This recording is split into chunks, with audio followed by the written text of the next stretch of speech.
વિભાગ એક્શન મોડમાં જોવા મળી રહ્યું છે। પીપલોદમાં આવેલા મોલને સીલ કરવામાં આવ્યો છે। મોલમાં આવેલા વેલેન્ટાઇન થિયેટરને પણ સીલ કરવામાં આવ્યું છે। ફાયર સેફટીના અભાવને ધ્યાનમાં રાખી અને કાર્યવાહી કરવામાં આવી રહી છે।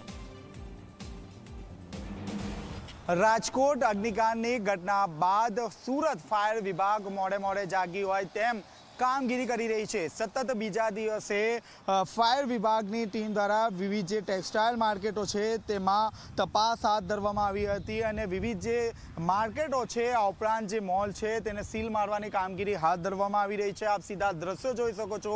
સુરતના પીપલોદ વિસ્તારમાં આવેલા ઇસ્કોન મોલમાં પણ જે રીતે એનઓસી હોવી જોઈએ તે એનઓસી ન હતી। અગાઉ વારંવાર નોટિસ આપવામાં આવી હતી, તેમ છતાં આ નોટિસનો અનાદર કરવામાં આવ્યું હતું અને આખો જે મોલ છે તે મોલ સીલ કરવામાં આવ્યો છે। આ સાથોસાથ જે વેલેન્ટાઇન સિનેમા છે તેને પણ સીલ મારવાની કામગીરી હાથ ધરવામાં આવી રહી છે।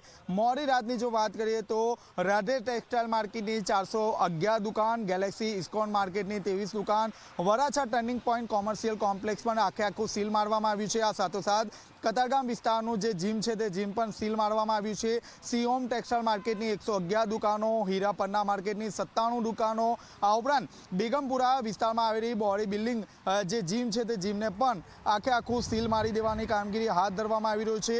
રાંદે ઝોનની જો વાત કરીએ તો રાજ કોમર્શિયલ બિલ્ડિંગની 60 જેટલી જે દુકાનો છે તે સીલ કરવામાં આવી છે, જેમાં વિવિધ જે ટ્યુશન ક્લાસીસ છે તે ટ્યુશન ક્લાસીસ ચલાવવામાં આવતું હતું। આ ઉપરાંત ઉધના વિસ્તારની જો વાત કરીએ તો ઉધના વિસ્તારમાં પણ સિલિકોન શોપર્સની કેટલીક જે દુકાનો છે તે દુકાનો સીલ મારવાની કામગીરી હાથ ધરવામાં આવી હતી। આ સિલિકોન શોપર્સ જે છે તેમાં વિવિધ જે ટ્યુશન ક્લાસીસ છે તે ચલાવવામાં આવતા હતા, પરંતુ આ જે ટેક્સટાઇલ માર્કેટો છે જે ટ્યુશન ક્લાસીસ જે છે તે એનઓસી વગર ધમધમતા હતા। અત્યાર સુધી ફાયર વિભાગના ગજા ભરવામાં આવતા હતા, જેને લઈને કોઈપણ પ્રકારની કામગીરી કરવામાં આવતી ન હતું, પરંતુ હાલમાં જે રીતે રાજકોટ અગ્નિકાંડની ઘટના બની હતી ત્યારબાદ હાઈકોર્ટના કડક તેવર અપનાવ્યા બાદ સુરત ફાયર વિભાગ મોડે જાગી હતી અને સીલ મારવાની જે કામગીરી છે તે હાથ ધરવામાં આવી છે। કેમેરામેન વિજય ભેસાણે સાથે ચેતન પટેલ, ઝી મીડિયા, સુરત।